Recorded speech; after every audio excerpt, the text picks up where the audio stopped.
Muito bem-vindo a mais um encontro com a palavra. Estou feliz por você estar participando conosco deste programa que é dedicado ao estudo de todos os livros da Bíblia. Começamos com o primeiro livro da Bíblia, o livro de Gênesis, passamos por todos os livros do Velho Testamento, entramos no Novo Testamento e agora estamos iniciando o estudo da primeira epístola de João. Chamo os primeiros 16 versículos desta epístola de Bússola da Certeza. Vou repetir. Chamo os primeiros 16 versículos desta epístola de Bússola da Certeza. Ouça com atenção esta passagem. O que era desde o princípio, o que ouvimos, o que vimos com os nossos olhos, o que contemplamos e as nossas mãos apalparam, isto proclamamos a respeito da palavra da vida. A vida se manifestou, nós a vimos e dela testemunhamos, e proclamamos a vocês a vida eterna que estava com o Pai e nos foi manifestada. Nós lhes proclamamos o que vimos e ouvimos, para que vocês também tenham comunhão conosco. Nossa comunhão é com o Pai e com o seu Filho Jesus Cristo. Escrevemos essas coisas para que a nossa alegria seja completa. Esta é a mensagem que dele ouvimos e transmitimos a vocês. Deus é luz, nele não há treva alguma. Se afirmarmos que temos comunhão com ele, mas andamos nas trevas, mentimos e não praticamos a verdade. Se, porém, andarmos na luz como ele está na luz, temos comunhão uns com os outros, e o sangue de Jesus, seu Filho, nos purifica de todo o pecado. Se afirmarmos que estamos sem pecado, enganamos a nós mesmos e a verdade não está em nós. Se confessarmos os nossos pecados, ele é fiel e justo para perdoar os nossos pecados e nos purificar de toda injustiça. Se afirmarmos que não temos cometido pecado, fazemos de Deus um mentiroso e a sua palavra não está em nós. Meus filhinhos, escrevo-lhes essas coisas, para que vocês não pequem. Se, porém, alguém pecar, temos um intercessor junto ao Pai, Jesus Cristo, o justo. Ele é a propiciação pelos nossos pecados, e não somente pelos nossos, mas também pelos pecados de todo o mundo. Sabemos que o conhecemos, se obedecemos aos seus mandamentos. Aquele que diz, eu conheço, mas não obedece aos seus mandamentos, é mentiroso, e a verdade não está nele. Mas se alguém obedece a sua palavra, nele verdadeiramente o amor de Deus está aperfeiçoado. Desta forma sabemos que estamos nele. Aquele que afirma que permanece nele, deve andar como ele andou.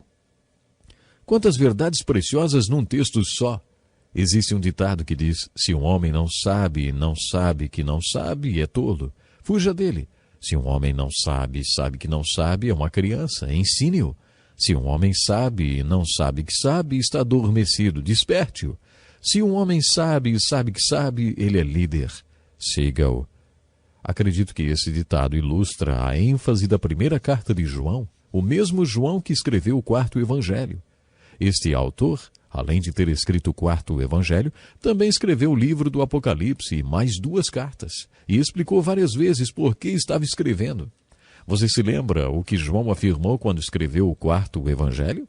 João diz que Jesus fez muitas coisas maravilhosas e que não haveria livros suficientes no mundo se todas elas fossem registradas. Preste atenção nesses 2 últimos versículos do capítulo 20 do seu evangelho. Jesus realizou na presença dos seus discípulos muitos outros sinais miraculosos que não estão registrados neste livro. Mas estes foram escritos para que vocês creiam que Jesus é o Cristo, o Filho de Deus, e crendo tenham vida em seu nome. Por causa deste propósito explícito, abordamos cada um dos capítulos do Evangelho de João com as perguntas: quem é Jesus? O que é fé? E o que é vida? Em todos os capítulos do Evangelho de João, o apóstolo respondeu a estas perguntas. João falou quem era Jesus, o que é fé e o que é vida. No capítulo 5, versículo 13 de sua primeira epístola, João também explica por que escreveu esta carta. Escrevi-lhes essas coisas a vocês que creem no nome do Filho de Deus, para que vocês saibam que têm a vida eterna. João escreveu o Evangelho de João para que creiamos e tenhamos vida eterna. Depois ele escreveu a continuação deste evangelho também para aqueles que creem e têm a salvação. Ele escreveu para os que creem, para que saibam que realmente creem e que têm a vida eterna. Parece que João ficou repetindo para ele mesmo seus argumentos. Se fizéssemos uma nova tradução do original, este versículo ficaria mais ou menos assim. Estou escrevendo para dizer para vocês que creem, talvez intelectualmente, vocês podem ter plena confiança da sua fé e da salvação, e creiam bem no âmago da sua vontade, no seu coração. Isso significa que quando lemos a primeira epístola de João, buscamos apenas uma coisa: confiança ou certeza da salvação. As pessoas não têm certeza nem segurança em muitos aspectos da vida e talvez sejam mais inseguras ainda na área espiritual. Muitas pessoas são inseguras em relação à sua fé e salvação, por isso podem ser ameaçadas espiritualmente. Se você está inseguro e não tem certeza da sua salvação, saiba que João escreveu esta carta para que você tenha certeza da vida eterna. Quando estudamos o Evangelho de João, desafiei você a marcar todos os versículos nos quais João diz para crermos em alguma coisa. Às vezes as pessoas chegam para o pastor e dizem: Pastor, eu queria começar a ler a Bíblia, por onde devo começar? Aí o pastor pergunta: Você já é crente em Jesus Cristo? Se a pessoa responder que não é, mas que está interessada, então o pastor diz: Leia o Evangelho de João, porque foi para pessoas como você que João o escreveu. Ele escreveu para que você creia. Por isso, leia o Evangelho de João, e cada vez que você encontrar um versículo em que ele mande crer em alguma coisa, marque-o. O que devemos marcar quando lemos a primeira epístola de João? Quando você estiver lendo esta epístola, imagine que você já é crente em Jesus, mas não tenha certeza da salvação. Imagine que você precise saber que você sabe. Quando você estiver lendo 1 João, marque todo o versículo em que João diz que você pode estar certo de que tem a salvação. Os 16 versículos que lemos no início do programa são um resumo desta carta de João, a primeira carta de João. Você está lembrado que no seu evangelho, João também fez um prólogo nos primeiros 18 versículos? João usou a mesma tática de muitos pregadores na preparação de seus sermões. Primeiro ele disse sobre o que falaria. Depois ele falou e, no capítulo 20, ele repetiu aquilo que tinha dito. Nesta epístola, João fez isso.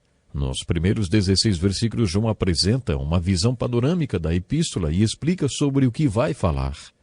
Se você não tem certeza da salvação, ou não é espiritualmente seguro, ou não tem certeza da sua fé, encontrará nos 16 primeiros versículos desta epístola de João a sua bússola espiritual, a bússola da certeza. O primeiro ponto nesta bússola da certeza são os fatos. Observe que João começa argumentando que a fé está baseada em fatos. Quando entendemos o que é fé, percebemos que ela não é um salto no escuro. A fé é baseada em evidências. A esperança não é baseada em evidências.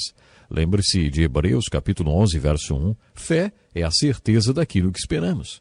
A fé dá consistência às nossas esperanças. Existe uma diferença entre esperança e fé. A esperança não passa de esperança, mas a fé sempre tem uma base para se fundamentar.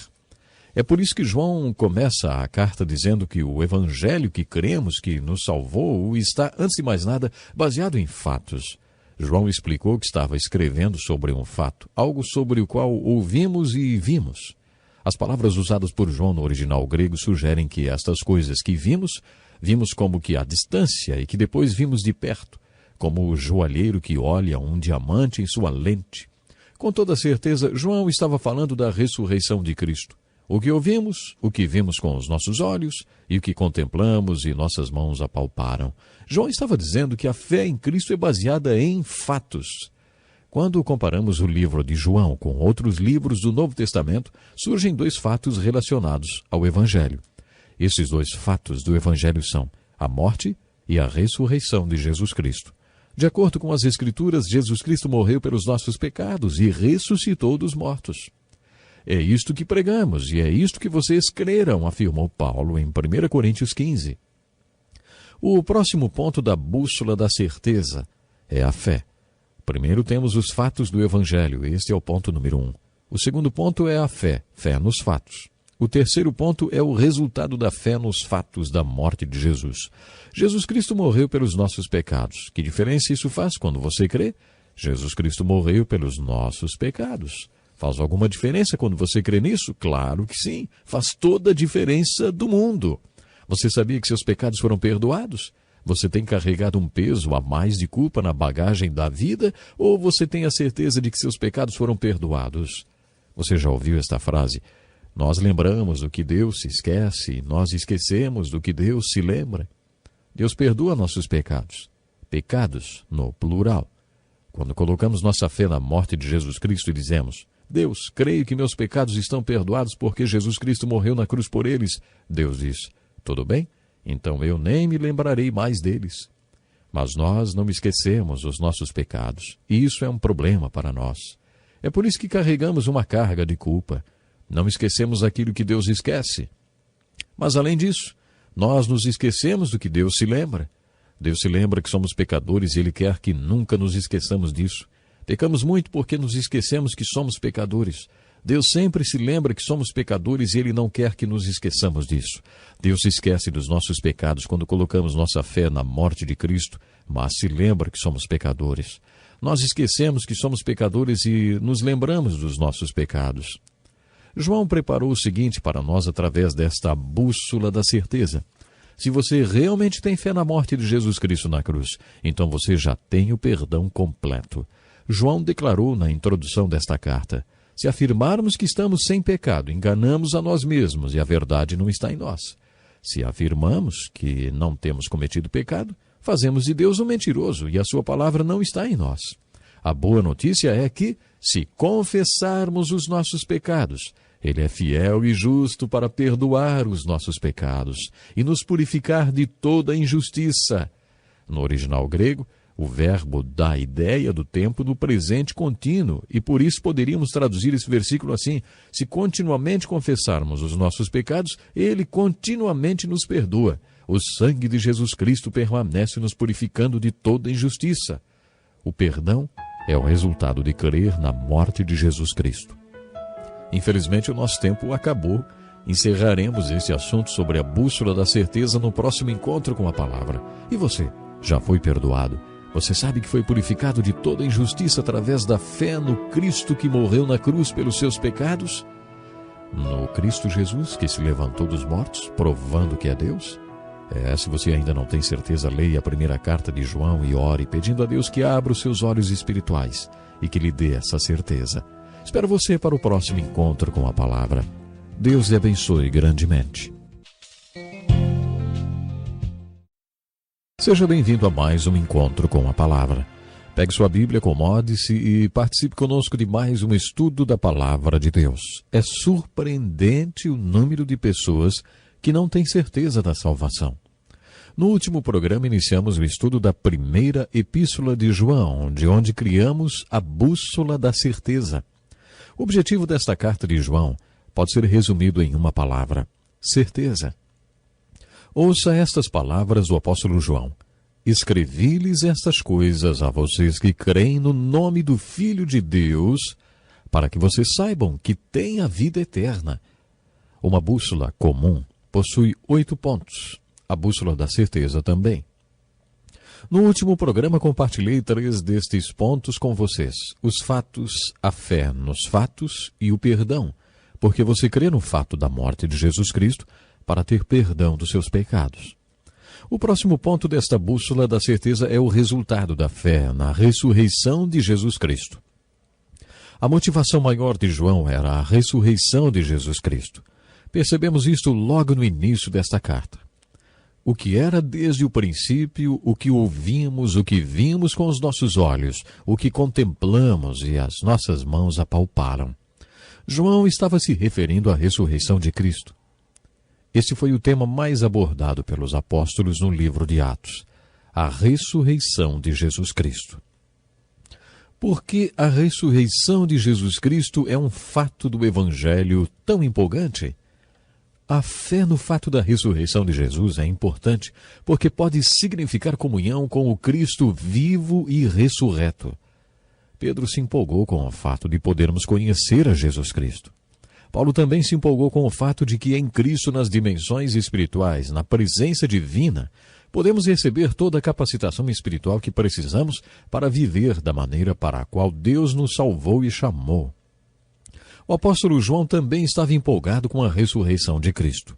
O fato mais empolgante do Evangelho não é a morte de Jesus Cristo pelos nossos pecados, apesar disso ser muito empolgante e muito importante. No momento em que você reconhece que é pecador e que precisa resolver o seu problema de culpa por causa do pecado.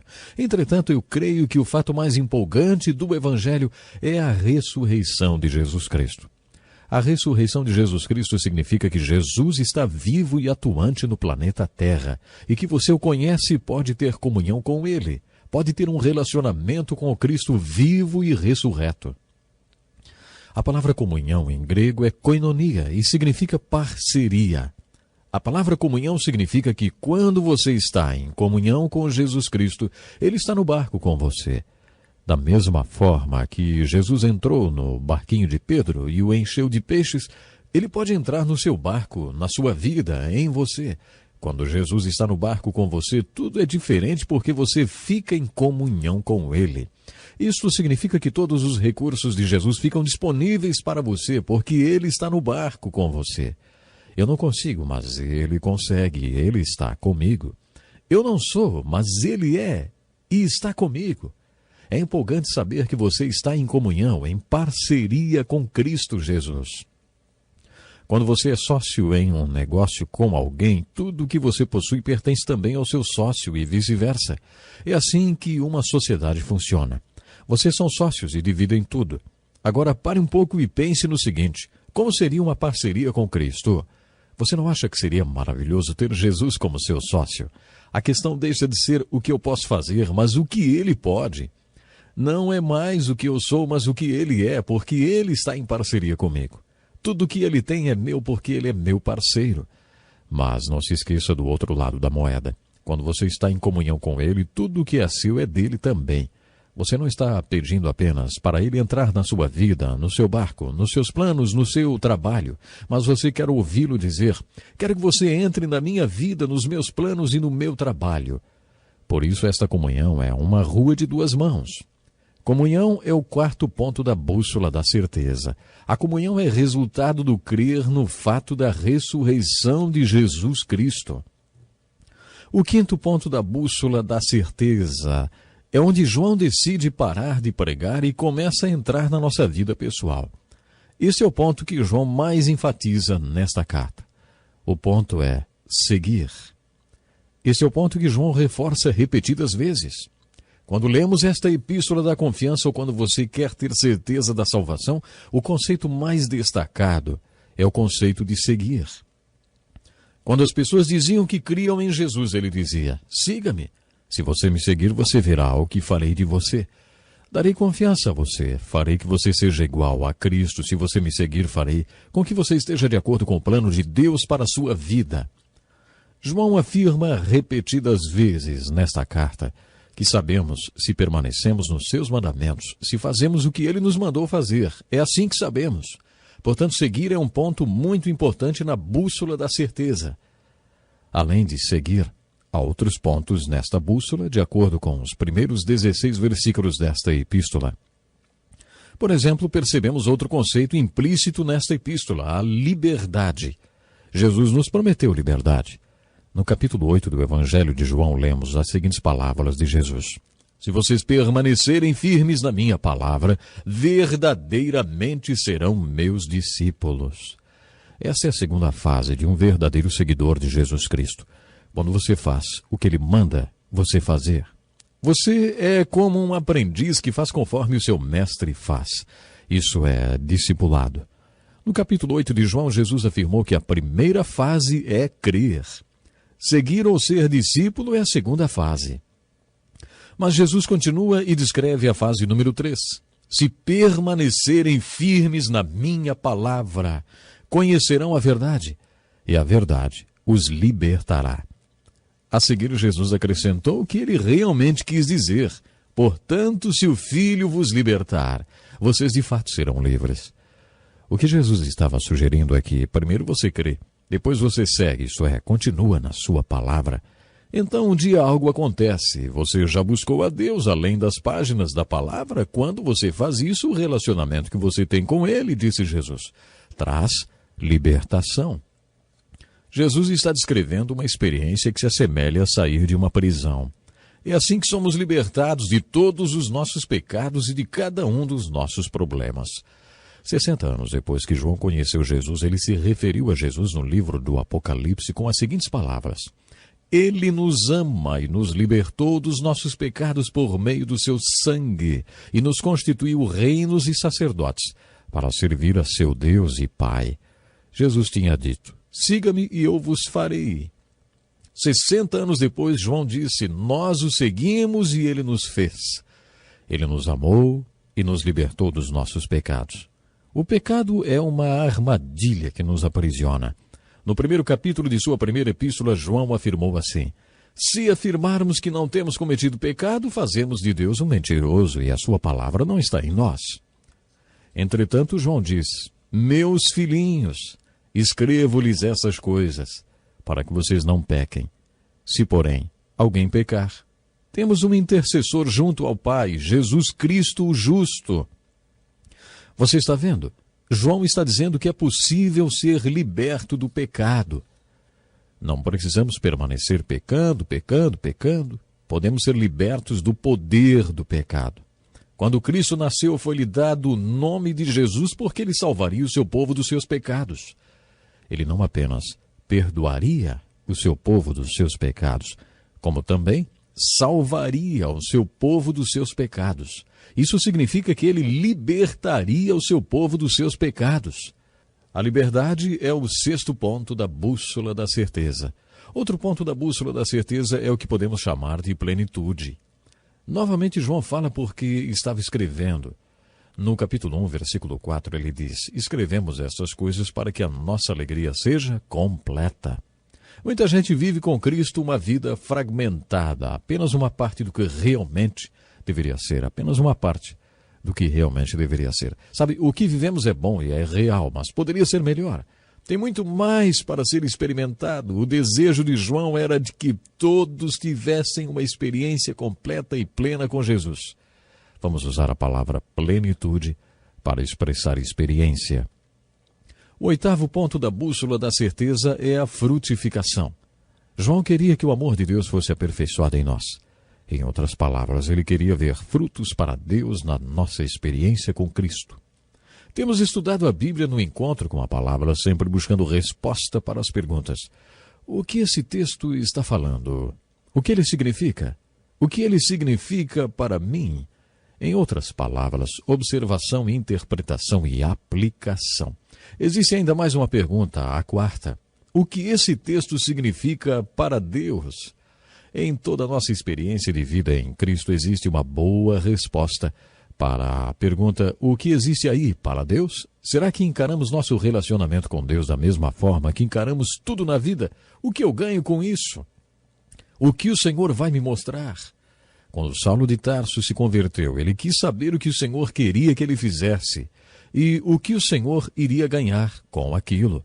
A expressão bíblica para isso é ser frutífero. Quando estudamos o capítulo 15 de João, comentamos que ele mostra Jesus como a videira e procura ramos. O Senhor Jesus buscou ramos através dos quais pudesse dar frutos. Por isso Jesus é a videira em busca de ramos, porque ele não pode produzir frutos sem os ramos. E a pergunta é: você está disposto a ser um dos seus ramos? Nesta metáfora de Jesus, o fruto não pode crescer na videira. Ao mesmo tempo, temos a frase de Jesus: sem mim vocês não podem fazer coisa alguma.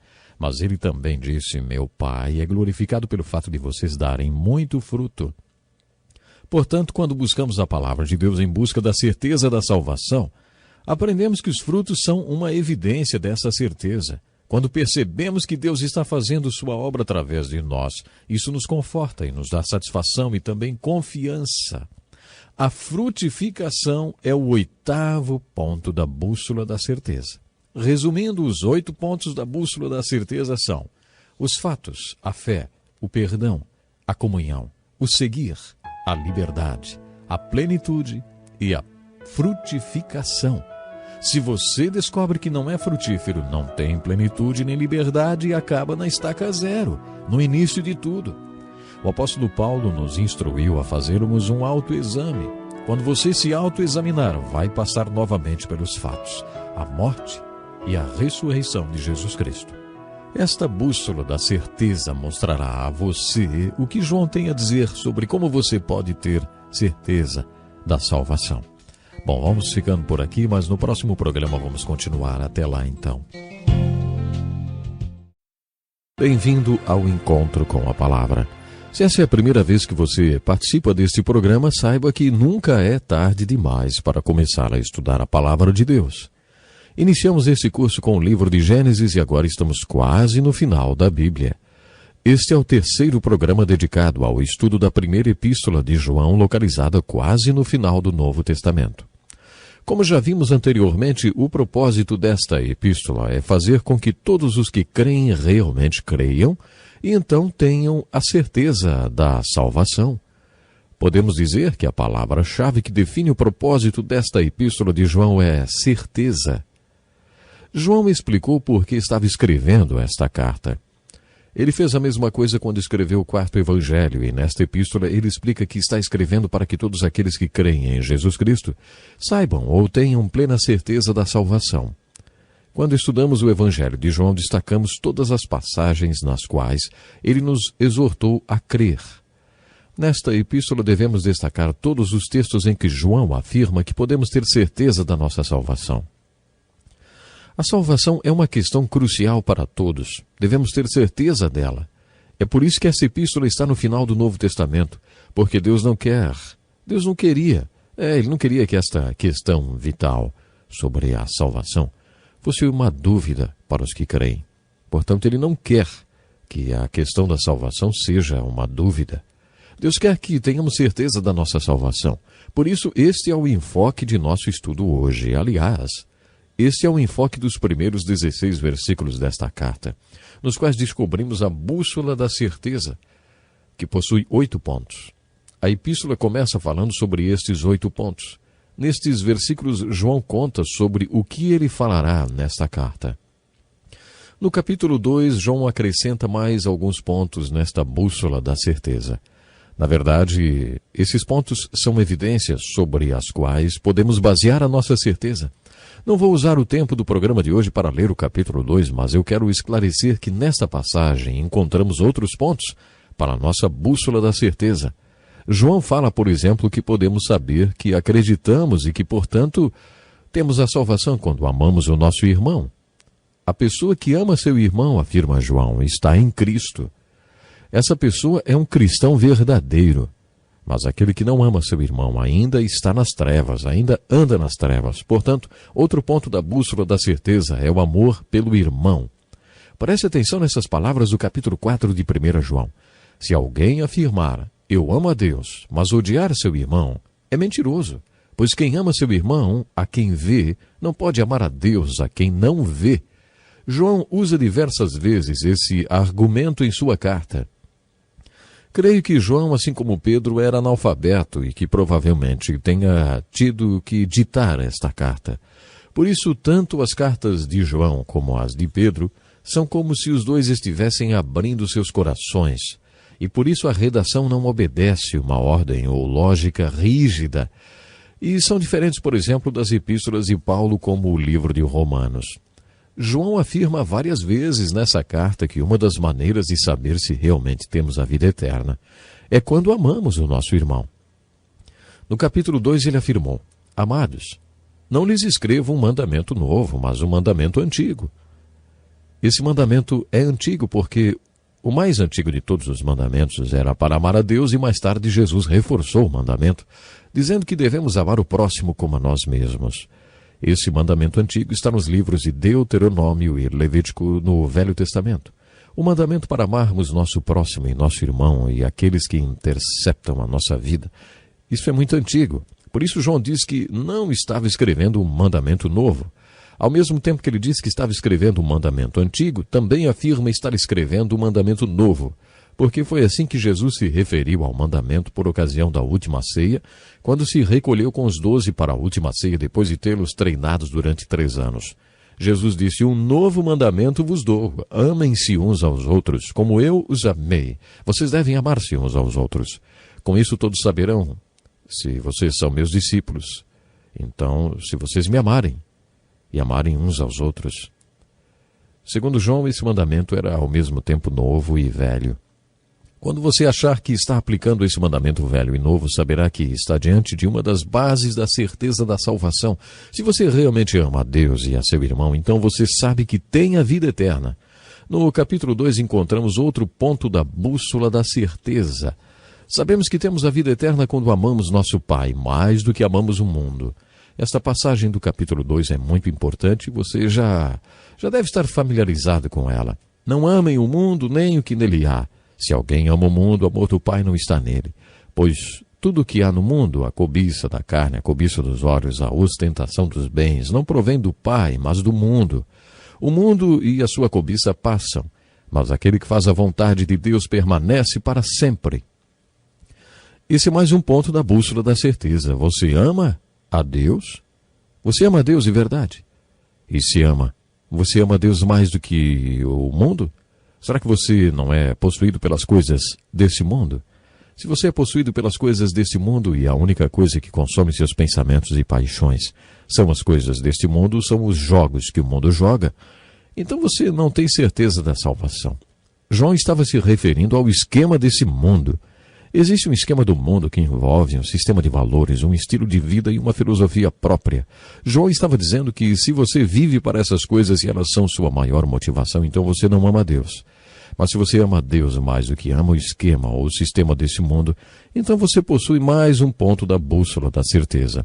Você sabe no que crê e que tem vida eterna, porque crê numa realidade na qual ama o Pai muito mais do que ama o sistema deste mundo. João continuou mostrando outros pontos desta bússola da certeza. Lembre-se de procurar por estes pontos na Epístola de João. Mas vocês têm uma unção que procede do Santo e todos vocês têm conhecimento. João estava dizendo que eles sabiam porque sabiam. Está difícil de entender o que estou falando? Bom, o que João estava dizendo é que ele não tinha escrito porque eles não sabiam da verdade, mas justamente porque sabiam. E não existe mentira na verdade. Quem é mentiroso, senão aquele que nega que Jesus é o Cristo? Este é o anticristo. Aquele que nega o Pai e o Filho. Todo que nega o Filho também não tem o Pai. Quem confessa publicamente o Filho, tem também o Pai. E esta é a promessa que ele nos fez, a vida eterna. Escrevo-lhes estas coisas a respeito daqueles que os querem enganar. Quanto a vocês, a unção que receberam dele permanece em vocês, e não precisam que alguém os ensine, mas como a unção dele recebida, que é verdadeira e não falsa, os ensina, acerca de todas essas coisas, permaneçam nele, como ele os ensinou. Essas palavras de João são muito parecidas com o que Paulo disse na sua segunda carta aos Coríntios, capítulo 2. Paulo afirma que aprendemos pelo que vemos, talvez um livro ou pela observação. Aprendemos com olhos, mas também com os ouvidos e com o coração. Podemos aprender com o que ouvimos, com uma palestra ou uma conversa. Aprendemos também pela porta do coração ou pelo centro da nossa vontade. Ter vontade de aprender faz muita diferença no processo de aprendizagem. Na primeira carta aos Coríntios, até parece que Paulo era um psicopedagogo. No capítulo 2 desta carta, ele afirmou que se queremos aprender a respeito das coisas espirituais, não basta aprendermos com os olhos, ouvidos e coração. Mas temos que aprender também com o Espírito, porque, de acordo com Paulo, o que é espiritual se discerne espiritualmente. Portanto, se alguém não tem o Espírito Santo, nunca aprenderá acerca do que é espiritual. O homem que não é espiritual, explica Paulo no versículo 16 deste capítulo, não consegue entender o que é espiritual. Não importa se a pessoa tem um diploma de doutorado, se ela não for espiritual, não entenderá as coisas do Espírito. O que João está dizendo nesta carta assemelha-se muito a tudo isso que Paulo falou. João usa a palavra unção, conforme lemos no versículo 20. Mas vocês têm uma unção que procede do Santo.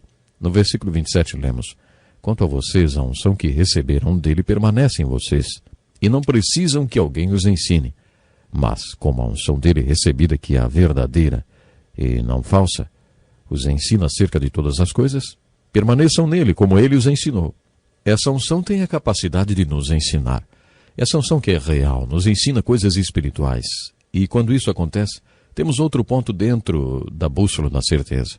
Você não conseguiria entender tudo que a unção lhe ensina se você não estivesse em Cristo e não tivesse a vida eterna.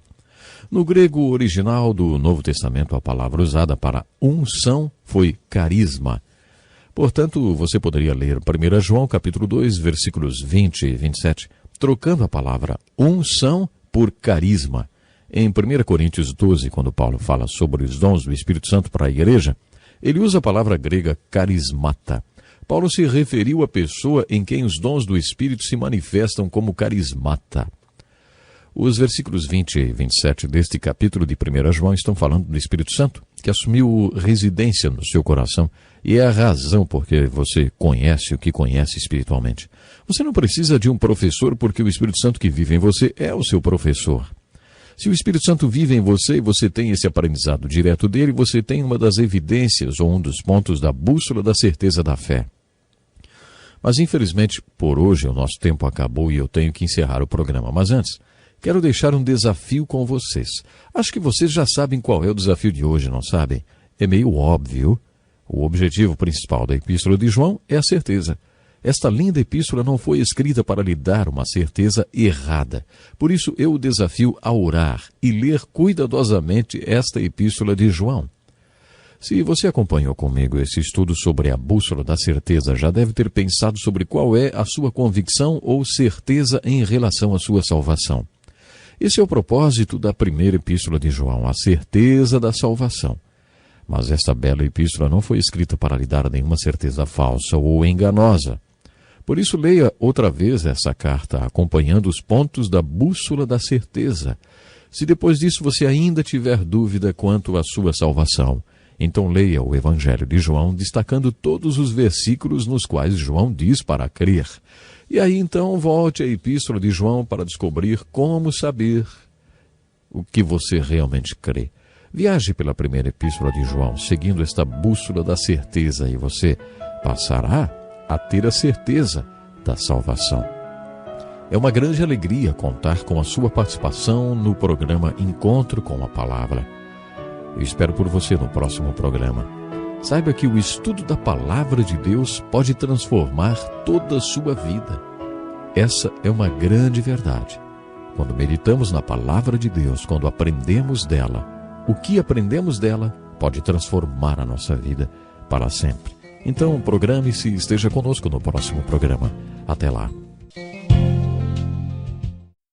Seja muito bem-vindo a mais um Encontro com a Palavra. Esse estudo do Novo Testamento já nos trouxe a primeira Epístola de João. Nos programas anteriores vimos que a Epístola de João é a Epístola da certeza. Por isso devemos estudá-la buscando os argumentos que João usa para mostrar que podemos saber que nossa fé em Cristo é uma fé verdadeiramente salvadora. É impossível evitar que os pastores nas igrejas tenham opinião sobre quem é e quem não é nascido de novo, ou sobre quem é e quem não é espiritual. Apesar de ser impossível para um pastor saber isso com precisão, conforme a parábola do joio e do trigo nos ensina, um pastor acaba formando opinião sobre o estado espiritual da sua congregação. Não é porque alguém fala muito sobre o céu que vai para lá. E mais, se alguém se diz espiritual, pode contar que não é. Como podemos saber quem é e quem não é espiritual? A primeira carta de João oferece um indicador para os pastores. Uma das dicas é a seguinte: aquelas pessoas que têm discernimento espiritual estão realmente em Cristo. Isso é sinal que tem o Espírito Santo nela. João falou no capítulo 2, versículo 20. Mas vocês têm uma unção que procede do Santo, e todos vocês têm conhecimento.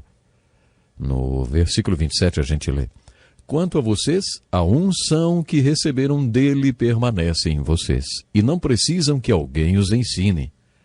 A palavra grega usada para a unção nestes dois versículos foi carisma. O que isso significa para nós? Nesses dois versículos, o Espírito Santo está nos dizendo que temos carisma, que nós o temos, e que ele nos revela coisas espirituais.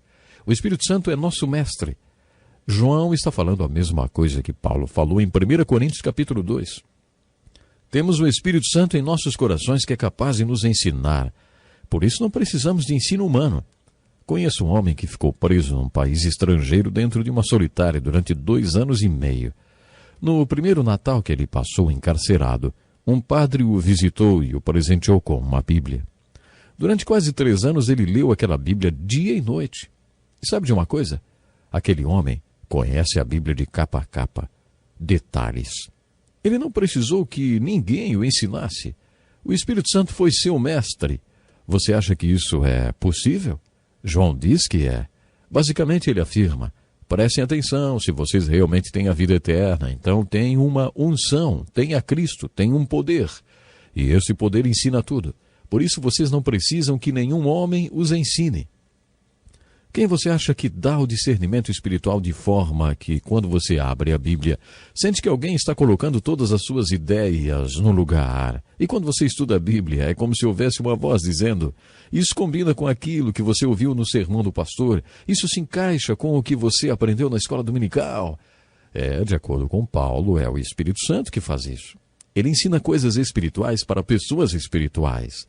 João afirma que existe outro ponto nesta bússola da certeza. Se temos discernimento espiritual, sabemos que temos o Espírito Santo e a vida eterna. Poderíamos dizer que a base doutrinária da comunhão da Igreja do Novo Testamento é bem definida. Paulo afirmou em 1 Coríntios capítulo 12, versículo 3, ninguém pode dizer Jesus é Senhor a não ser pelo Espírito Santo. Esta é a base da comunhão da Igreja no Novo Testamento. Jesus é Senhor. João coloca esta ideia de outra maneira e estabelece um teste doutrinário. O que você acredita a respeito de Jesus? Quem é mentiroso, senão aquele que nega que Jesus é o Cristo? Este é o anticristo. João não foi nem um pouco sutil. Ele disse em alto e bom som. A pergunta que deve ser feita para descobrir o posicionamento doutrinário ou teológico de alguém é: você acredita que Jesus é o Cristo? Já ouvi pessoas dizerem: Jesus não era o Cristo. Havia alguma coisa de Cristo nele, assim como em Buda e em Gandhi. Muitas pessoas têm algo de Cristo nelas, mas isso não quer dizer que Jesus fosse o Cristo. João explica: se alguém afirmar tudo isso aí que eu acabei de falar, essa pessoa é anticristo e é mentirosa, porque Jesus é o Cristo. Esta é a base doutrinária da comunhão da Igreja no Novo Testamento. Quando alguém afirma que Jesus é o Senhor ou que Jesus é o Cristo, o faz pelo Espírito Santo, porque foi o Espírito Santo que o revelou. Esta é a base da sua salvação e da certeza da sua salvação. No capítulo 3, João afirma que existem 2 tipos de pessoas nesse mundo: os filhos de Deus e os filhos do diabo. João afirma que é muito fácil diferenciar um do outro. Jesus disse: vocês os reconhecerão por seus frutos. Por isso, no capítulo 3, João afirma: aquele que pratica o pecado é do diabo, porque o diabo vem pecando desde o princípio. Essas pessoas vivem pecando como uma prática habitual. Mas os filhos de Deus não devem viver pecando como se isso fosse uma prática normal, um padrão de comportamento. Em alguns trechos do capítulo 3 temos a impressão que João prega uma vida sem pecado. Por exemplo, todo aquele que nele permanece não está no pecado. Todo aquele que está no pecado não o viu nem o conheceu. Filhinhos, não deixem que ninguém os engane. Aquele que pratica a justiça é justo, assim como ele é justo. Todo aquele que é nascido de Deus não pratica o pecado, porque a semente de Deus permanece nele. Ele não pode estar no pecado porque é nascido de Deus. Desta forma, sabemos quem são os filhos de Deus e quem são os filhos do diabo. Quem não pratica a justiça não procede de Deus, tampouco quem não ama seu irmão. João coloca de maneira bem clara: podemos diferenciar os filhos de Deus dos filhos do diabo pela maneira como vivem. O capítulo 3 possui um conceito muito importante. É necessário que você se lembre mais uma vez que no original grego o tempo verbal é contínuo. Portanto, João está dizendo que se uma pessoa é nascida de novo e está em Cristo, não vive pecando de maneira habitual e contínua. Claro, mas isso não quer dizer que ela nunca peque, nem que nunca pecou. Quer dizer que quando peca, ela cai em pecado, mas o pecado não é um comportamento natural para ela. Quando uma pessoa nasce de novo, seu padrão de comportamento muda. O pecado deixa de fazer parte da sua rotina habitual. É claro que ela peca. João deixou bem claro no capítulo 1. Se afirmarmos que estamos sem pecado, enganamos a nós mesmos e a verdade não está em nós. Mas depois ele disse: meus filhinhos, escrevo-lhes estas coisas para que vocês não pequem. João deixou bem claro que não é normal que um filho de Deus viva pecando. Precisamos nos conscientizar disso. Como deve ser a vida de um seguidor de Cristo? Não pode ser uma vida de pecado, tem que ser exatamente ao contrário. Se um seguidor de Cristo peca, mesmo que sendo provável que aconteça, ainda assim não é um comportamento normal. Existe um versículo que deve ser aplicado quando o seguidor de Cristo cai em pecado. Se confessarmos os nossos pecados, Ele é fiel e justo para perdoar os nossos pecados e nos purificar de toda injustiça. Outro texto que pode ser aplicado quando um crente cai está no capítulo 6 de Gálatas, nos primeiros versículos. O povo espiritual é instruído a restaurar o crente que caiu com humildade, consciente que da próxima vez, qualquer um deles pode ser aquele que vai precisar de restauração. Mesmo assim, não é normal para um seguidor de Cristo pecar. Assim, o ponto da bússola da certeza no capítulo 3 é: qual é o seu padrão de vida? Quando um bandido vai a uma conferência missionária e levanta a mão na hora do convite e vai lá na frente e professa sua fé, todo mundo se empolga. E às vezes as pessoas até aparecem na mídia dizendo que fulano agora é crente. Qual é a reação das pessoas quando isso acontece? Todo mundo fica esperando para ver no que vai dar.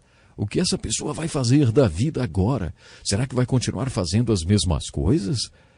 Se não houver mudança no seu estilo de vida, podemos concluir que, na verdade, aquela decisão não teve nada a ver com o novo nascimento. Mas, se houver uma mudança de vida, saberemos que testemunhamos um milagre de salvação. E esse tipo de milagre torna o Evangelho de Jesus Cristo muito empolgante. É maravilhoso ver os milagres do Espírito Santo, do Jesus Cristo vivo e ressurreto, restaurando vidas despedaçadas. Mas se essas pessoas pecarem, estarão quebrando o novo padrão de comportamento que deveriam ter. A mudança de comportamento de uma pessoa que se salvou é a base da nossa certeza. É um outro ponto na bússola da certeza. No final do capítulo 3, João tem outra palavra muito importante sobre certeza. Não sei se alguma vez você se sentiu deprimido. Esse texto nos mostra que os crentes também correm o risco de sofrer de depressão, porque Deus é maior do que o nosso coração e sabe todas as coisas. Amados, se o nosso coração não nos condenar, temos confiança diante de Deus. É claro que você já sabe que nossos sentimentos são muito instáveis e podem mudar com facilidade. E por isso não podemos basear a certeza da nossa salvação em nosso coração tão vulnerável. Mas sobre o que João está falando nesse texto, será que ele está dizendo que quando nosso coração nos condena e nossos sentimentos nos condenam, está tudo acabado? Não. A palavra de João é muito positiva. Quando seu coração condenar você, lembre-se que Deus é maior do que seu coração e do que seus sentimentos. A certeza da salvação não pode estar baseada nos seus sentimentos. Na segunda carta de Paulo a Timóteo lemos: o firme fundamento de Deus permanece inabalável e selado com esta inscrição: o Senhor conhece quem lhe pertence. Por isso mesmo, quando somos infiéis, Deus permanece fiel. Deus é maior do que nosso coração e do que nossos sentimentos instáveis. Vocês já devem ter ouvido falar das torturas que são impostas a prisioneiros em muitas partes do mundo e que muitos são submetidos à lavagem cerebral.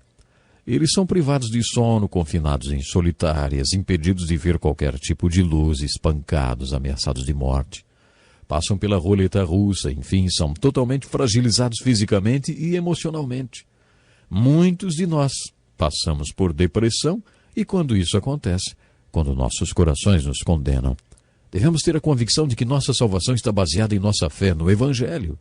Nossa salvação baseia-se no nosso caminhar com Deus e na nossa obediência aos seus mandamentos, principalmente o mandamento de amar uns aos outros. É isso que João compartilha conosco no final do capítulo 3. Quando você estiver lendo a primeira epístola de João, lembre-se de procurar quais são os pontos que dão certeza da salvação. Faça isso com atenção e em oração. Grife os textos em que João fala sobre a vida eterna, sobre como podemos saber que temos a salvação. Esta é a mensagem de 1 João. Minha oração é que você já seja salvo e que tenha certeza da salvação, mas se ainda não é, leia o Evangelho de João e ore a Deus pedindo que Ele o ajude a entender a sua palavra. E não esqueça de nos escrever. Deus abençoe você. Até o próximo programa. Seja bem-vindo a mais um encontro com a palavra. Se você está participando desse programa pela primeira vez, é importante saber que estamos estudando todos os livros da Bíblia. Já estudamos desde o livro de Gênesis, o primeiro livro, e estamos chegando agora quase no final do Novo Testamento. Estamos na primeira epístola de João. Nos últimos programas aprendemos que esta epístola nos mostra uma bússola da certeza. Parte da questão da certeza inclui, conforme explica João, testar se os Espíritos são de Deus. João trata deste assunto no 4º capítulo. Ouça agora como ele aborda essa questão. Amados, não creiam em qualquer espírito, mas examinem os espíritos para ver se eles procedem de Deus, porque muitos falsos profetas têm saído pelo mundo. Vocês podem reconhecer o Espírito de Deus deste modo. Todo espírito que confessa que Jesus Cristo veio em carne procede de Deus, mas todo espírito que não confessa Jesus não procede de Deus. No estudo da primeira epístola de João, buscamos a base para a certeza da salvação. Como podemos ter certeza que somos salvos e temos a vida eterna? Este é o assunto de João nesta carta. Nestes primeiros versículos do capítulo 4, que acabamos de ler, João fala sobre como testar os espíritos. Nem tudo que é espiritual vem do Espírito Santo.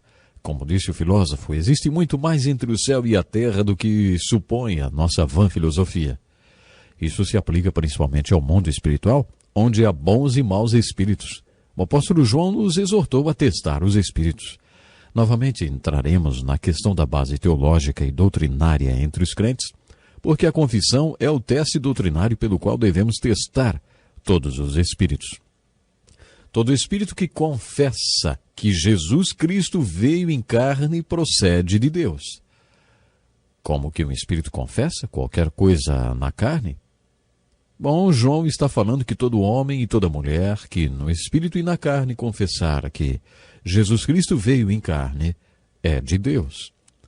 Na sua segunda carta aos Coríntios, capítulo 4, o apóstolo Paulo diz que as pessoas deste mundo têm o direito de ver o Evangelho na nossa carne mortal. É isso que João quer dizer quando fala sobre um espírito que confessa.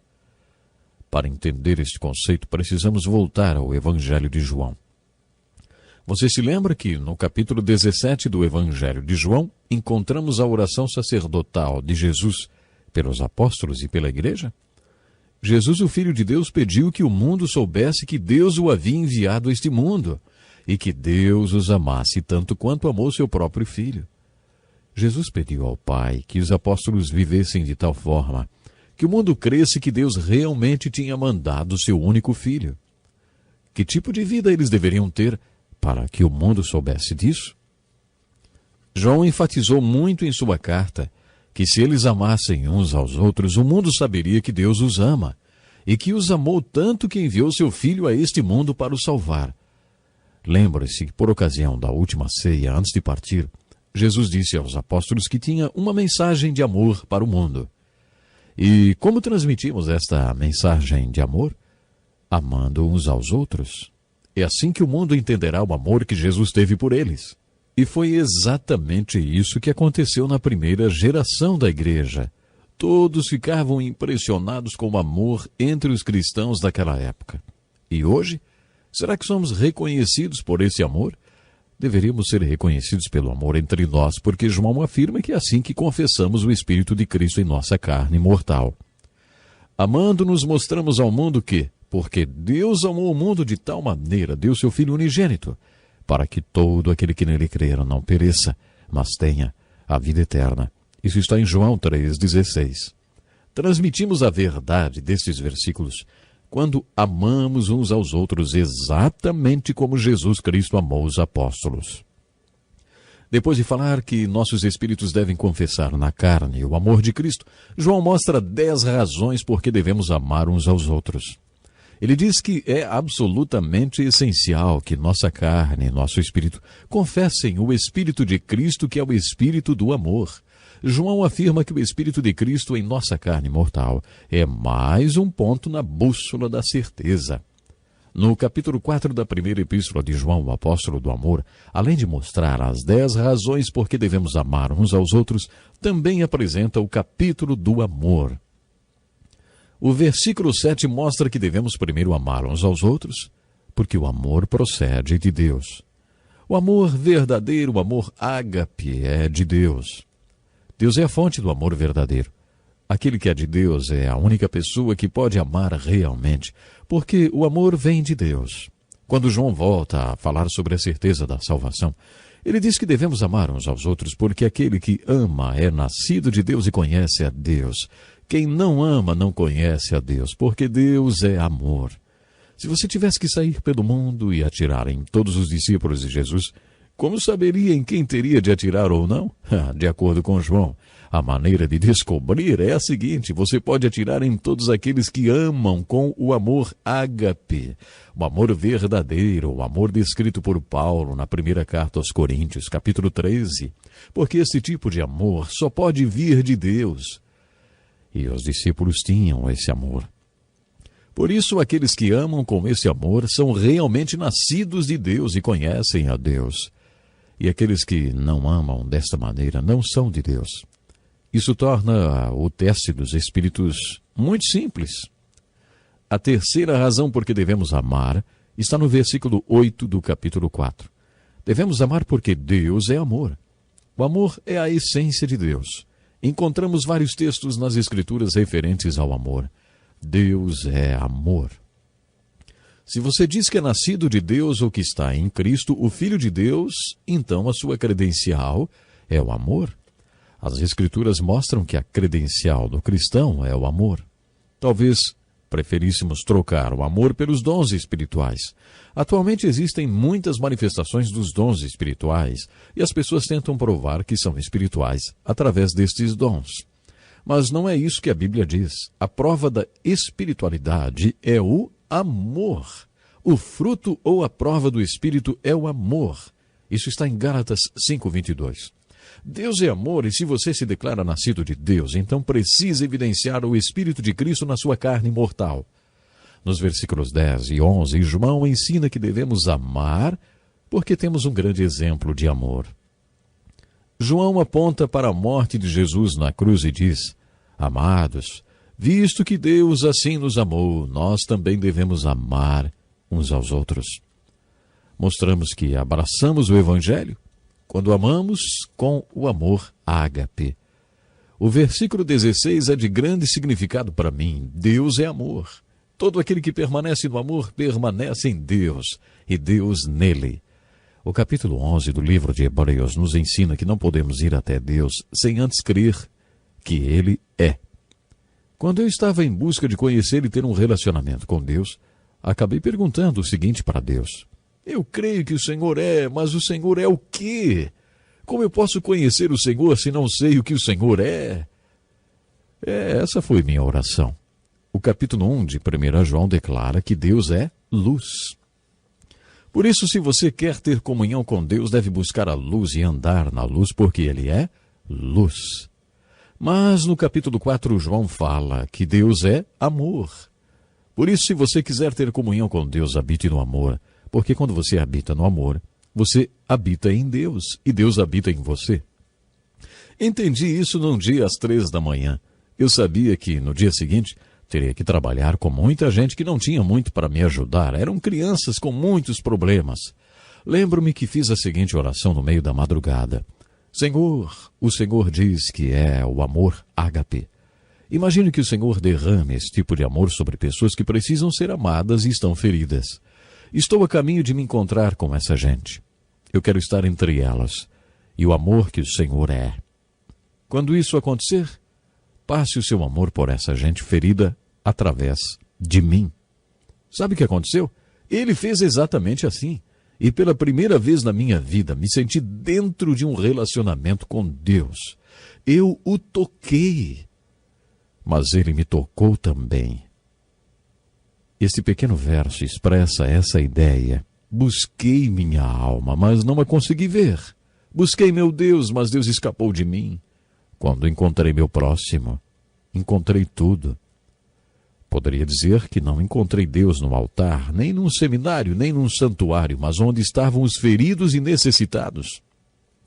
Quando pensamos em Deus, o imaginamos lá em cima nos céus. Procure pensar em Deus numa perspectiva horizontal, lado a lado, com você, cercando-o, como um Deus amoroso que ama as pessoas feridas que cruzam o seu caminho e que as ama através de você. Ame aqueles que estão ao seu redor com o amor de Deus. Tente dizer isso a Deus. Hoje quero ir aonde os feridos estão, Senhor, e quero estar entre a dor deles e este amor que é o Senhor. Desta forma, o seu amor passará por mim para eles.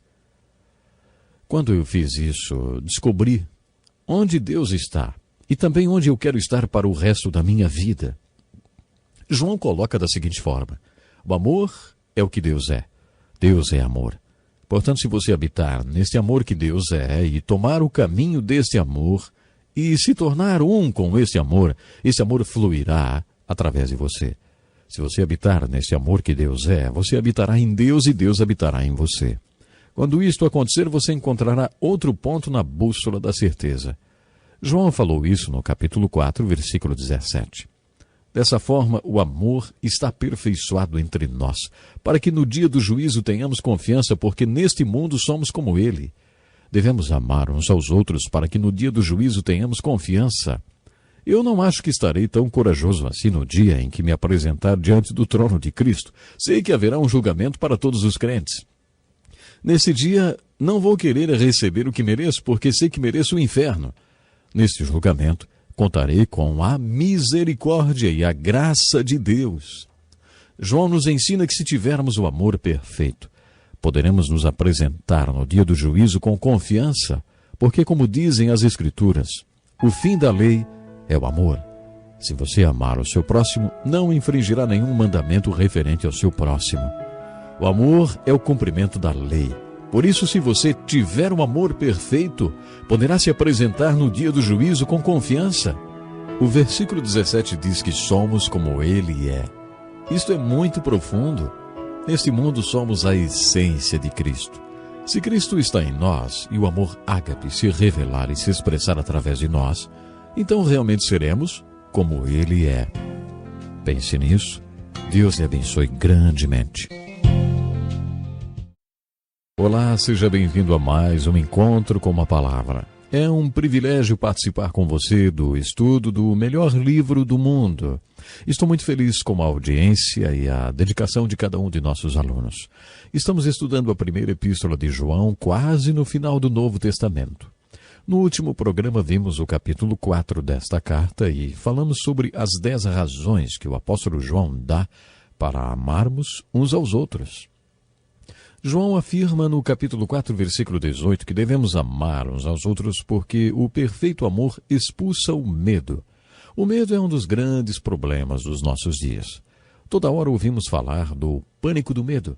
Se você estivesse numa floresta, prestes a ser atacado por uma onça, você estaria com medo, mas isso seria absolutamente normal. Se você não ficasse com medo, então eu diria que alguma coisa estava errada com você. Mas quando não existe nenhuma onça e nem há razão alguma para ficar com medo, e mesmo assim a pessoa fica com medo, então é provável que essa pessoa sofra do pânico do medo. Também existem pessoas que estão sempre deprimidas, mas outras estão sempre com medo. A palavra neurótico significa estado nervoso sem razão aparente. Preste atenção na fórmula contra o medo que João apresenta. O perfeito amor expulsa o medo. O que João quer dizer com isso? João afirmou que o perfeito amor nos dá confiança para o dia do julgamento e também que o perfeito amor elimina o medo. Afinal, medo de quê? Você tem medo de alguma coisa? Talvez você tenha medo que alguma coisa aconteça para você ou que você perca alguma coisa, como saúde ou alguém que você ama. O que vai ser de mim? Essa pergunta reflete o medo.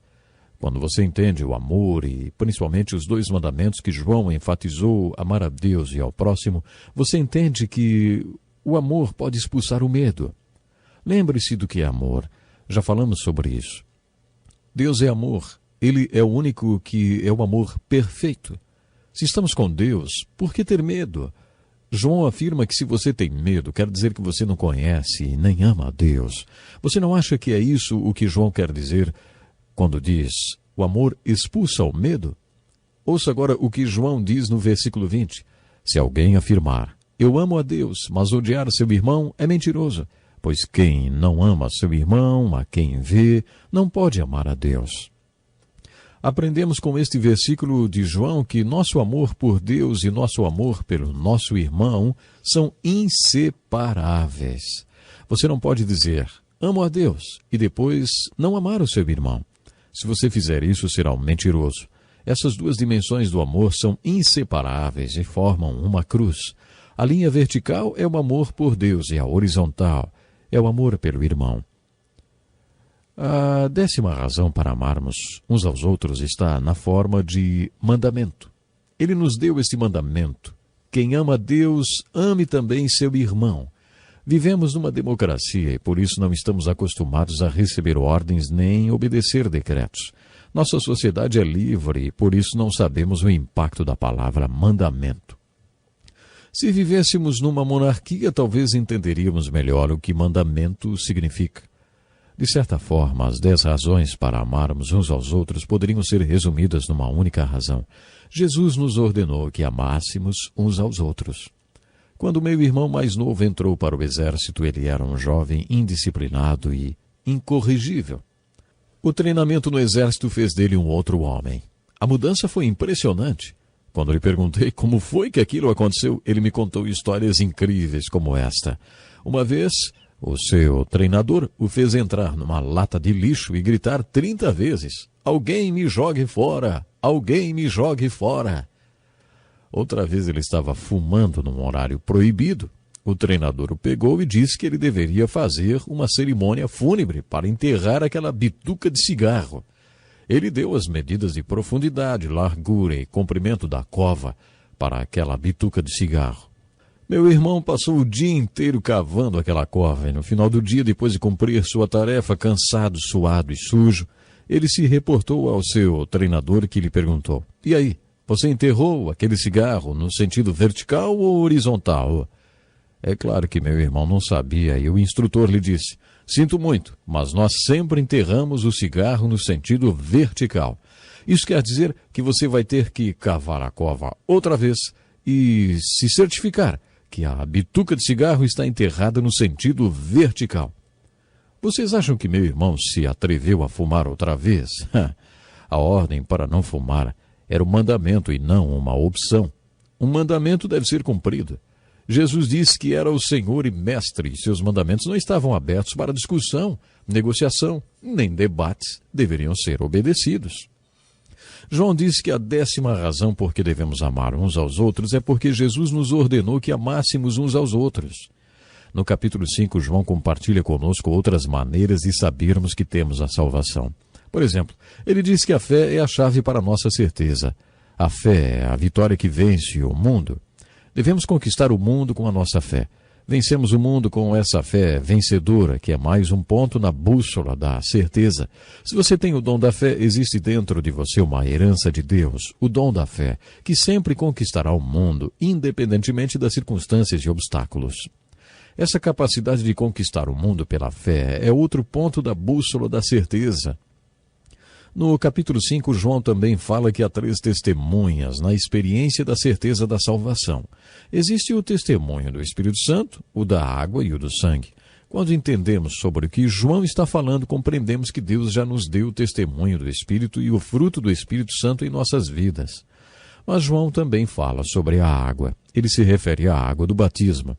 A essência do batismo, independentemente da sua forma, é tornar público que você é discípulo de Jesus Cristo.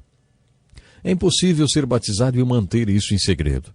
Se você é corajoso bastante para levantar sua bandeira e declarar publicamente que é seguidor de Cristo, principalmente se isso acontecer numa cultura hostil ao cristianismo, enfrentando inclusive perseguição, o seu batismo será mais um ponto da bússola da certeza. No capítulo 5, João finaliza esta epístola dizendo: escrevi essas coisas a vocês que creem no nome do Filho de Deus para que vocês saibam que têm a vida eterna. João aqui faz mais uma referência ao Evangelho. Nos primeiros 16 versículos desta carta, João contou sobre o que falaria. Nos capítulos 2, 3 e 4, ele falou o que tinha se proposto a falar. No capítulo 5, contou de maneira resumida o que falou na carta. Agora, bem rapidamente, eu gostaria de falar com você sobre a segunda e a terceira cartas de João. Estas epístolas são bem curtas, as mais curtas do Novo Testamento. Existe uma sequência entre o Evangelho de João e as 3 cartas. No Evangelho, João apresentou Jesus como Cristo. Lembre-se que as perguntas eram: quem é Jesus? O que é fé? O que é vida? A principal missão de João ao escrever este Evangelho foi responder a estas questões e apresentar Jesus Cristo. Na primeira carta, João falou sobre a certeza da salvação. Como podemos saber que realmente temos fé em Cristo, que temos a vida que Cristo veio nos trazer? Nas 2 últimas cartas, João enfatiza a verdade que Cristo ensinou. João tem um tom mais teológico nestas cartas, porque estava preocupado com a verdade que Jesus ensinou e o seu compromisso com essa verdade. Nestas 2 cartas tão curtas, de apenas 13 e 14 versículos cada, João mencionou a palavra verdade 7 vezes. Quando estudamos as cartas de Paulo, aprendemos que é mais importante dizer eu sei em quem tenho crido do que dizer eu sei em que tenho crido. Hoje a sociedade enfatiza demais o conhecimento. Nossa cultura dá uma importância exagerada à virtude do conhecimento. Creio que essa tendência penetrou nas igrejas e hoje temos sistemas teológicos assustadoramente complexos e mirabolantes, que enfatizam o conhecimento da fé e rejeitam aqueles que não concordam com cada um dos detalhes doutrinários ensinados. Se a pessoa não concordar, tintim por tintim, com cada um dos itens doutrinários, eles apertam a tecla eliminar e rejeitam essa pessoa. Não dá para ter comunhão com essas pessoas. Essa não é a força motriz das Escrituras. A motivação de João foi ensinar como ter certeza da salvação através de Jesus. Mas na segunda e terceira carta, o apóstolo do amor está preocupado em saber no que você acredita, principalmente no que se refere aos ensinos de Jesus. O apóstolo do amor foi muito duro com aqueles que não ensinavam o que Jesus tinha ensinado.